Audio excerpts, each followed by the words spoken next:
하루 한 절 이사야 47장 8절 말씀. 하늘이여 위로부터 공의를 뿌리며 구름이여 의를 부을지어다. 땅이여 열려서 구원을 삭트게 하고 공의도 함께 움돋게 할지어다. 나 여호와가 이 일을 창조하였느니라. 표준세번역. 너 하늘아 위에서부터 의를 내리되 비처럼 쏟아지게 하여라. 너 창공아 의를 부어 내려라. 땅아 너는 열려서 구원이 상나게 하고 공의가 움돋게 하여라. 나 주가 이 모든 것을 창조하였다. NIV. You heavens above, rain down righteousness. Let the clouds shower it down. Let the earth open wide. Let salvation spring up. Let righteousness grow with it. I, the Lord, have created it. 본문에서 하나님은 누구십니까? 앞서 4절에서 7절에서는 하나님이 창조주 그리고 유일신이시고 그래서 고레스에게 절대적 주권을 행사하시는 분으로 나타납니다. 그리고 이후에 이제 10절까지는 전 우주의 절대적인 주권을 행사하시는 분, 절대 주권 선언하시면서 이 고레스와 관련된 절대 주권 행사가 하나님의 고유한 능력임을 그것을 부각시킵니다. 그 가운데 이제 오늘 8절이 있는데요. 오늘 본문은 그 하나님께서 행하시는 일들이 다 의로운 일이라는 사실과 그것으로 인해서 그의 백성이 구원을 받는다라는 그 결과를 낳는다는 사실을 강조합니다. 그래서 오늘 본문에서는 하늘에서 구름이 비를 내리고 땅이 그 비를 흡수해서 곡식을 내는 그런 이미지를 사용해서 앞으로 이루어질 그런 세상에 대해서 설명을 하고 있습니다. 그 하늘, 구름은 의를 비처럼 내리죠. 그 땅은 그것에 화답해서 구원을 삭트게 하고 공의를 솟아나게 하는 겁니다. 여기에서 하늘과 땅은 여호와 하나님께서 페르시아 왕 고레스를 통해 가지고 만들실 새로운 세상과 관련된 표현으로 볼 수가 있습니다. 그래서 하나님께서 이 의를 실현시키는 세상이 되면 온 세상이 여호와 하나님의 공의와 구원을 흡족하게 맛보게 될 것이라는 것이 바로 오늘 본절의 의미입니다. 이러한 엄청난 축복은 사실 고레스에 의해서 성취되는 게 아니라 이후에 고레스의 진정한 모형이신 예수 그리스도를 통해 가지고 온전히 성취가 됩니다.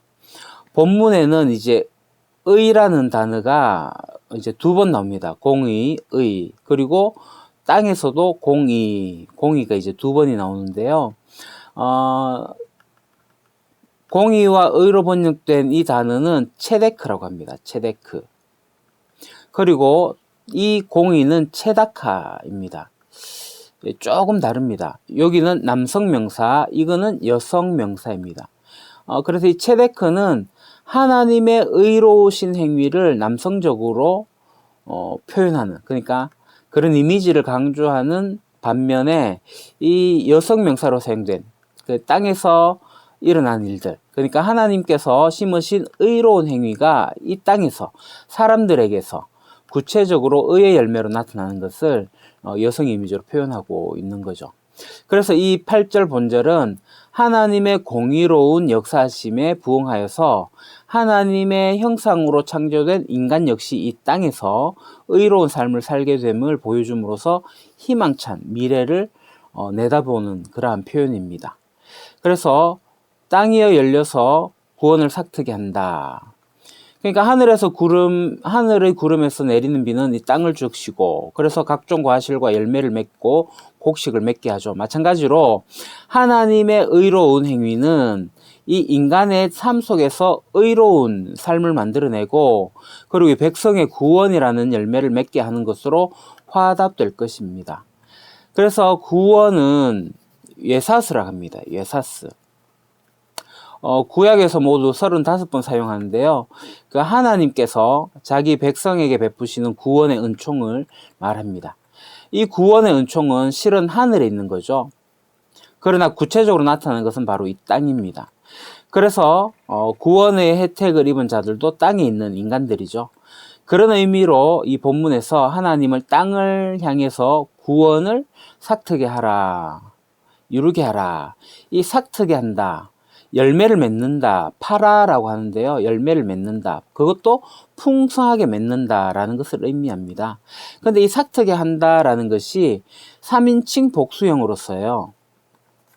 그리고 미완료로 쓰입니다. 그러니까 이 땅에서 구원의 열매를 맺는데 앞으로 더 풍성하게 맺게 될 거라는 사실을 나타내는 거죠.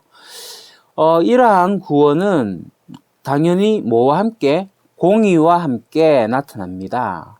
공의와 함께 움돋게 할지어다. 그래서 이 이미지, 하늘에서 의를 비처럼 내리고 땅에서는 그 비를 받아서 구원을 이루고 공의도 이룬다. 그럼 이 일을 누가 했느냐? 나 여호와가 이 일을 창조하였느니라. 하나님께서 하셨습니다. 우리가 앞서 7절에서도 나 여호와가 하셨다, 모든 것이 하나님에게 속한 일이다 라는 것을 강조하고 여기서도 역시 마찬가지입니다. 실제로 하나님께서는 우리 성도들에게 평안을 주시기도 하고 환난도 주시죠. 우리가 7절에서 본 것처럼. 그러나 이 모든 것은 결국에는 구원을 삭트게 하고 공의를 움돋게 하는 겁니다. 마치 밭에 씨가 뿌려지고 그래서 싹을 틔우고 열매가 자라나고, 그렇게 하려면은 뭐가 필요하죠? 따뜻한 태양빛이 비추는 것도 필요하지만 밤에 찬 이슬도 내리게 되고 하늘에서 구름을 덮는 짙은 구름, 아주 강한 빗줄기, 그런 것들도 필요한 겁니다. 즉 하나님께서 우리 인생에게 평안만을 주시는 것이 아니고 때로 환난을 주시기도 하는데, 그 이유는 뭐냐면 바로 이 의의 열매, 생명의 열매를 맺도록 하기 위한 하나님의 정말 지극한 정성이 담긴 은혜로운 돌보심이라고 할 수 있습니다. 그러니까 하나님께서 자기 백성에게 이러한 환난을 주시죠. 환난. 이 환난은 하나님의 공의에 근거하여서 주시는 겁니다. 결국은 이 하나님께서는 구원을 이루실 겁니다. 그것으로 선으로 만드실 거고 의의 열매를 맺게 하실 겁니다. 바울이 말한 것처럼 하나님께서는 하나님을 사랑하는 자들에게 환난도 선을 이루기 위한 과정일 뿐인 거죠. 그래서 우리가 겉으로 보기에 평안한 것, 형통한 것만 아니라 혹독한 환난이나 역경을 주신다고 해도 결국 하나님께서는 선을 이루실 겁니다. 결국 구원이라는 궁극적인 선을 이루는 것으로 우리가 믿어야 됩니다. 그래서 우리가 살다 보면은 순경도 있을 수 있고 역경도 있을 수 있습니다. 그래서 이 모든 일들은 앞으로 향해 나아가는 도약대가 될 거고 디딤돌이 될 것이며, 그래서 우리는 더 큰 축복의 열매를 맺게 될 거고 의의 열매, 영생의 열매를 맛본 삶을 살게 될 겁니다. 로마서 5장 3절에 4절, 그뿐 아니라 우리는 환난 가운데서도 자랑을 합니다. 우리가 환난은 인내를 낳고 인내는 품격을 낳고 품격은 희망을 낳는 줄을 알고 있기 때문입니다.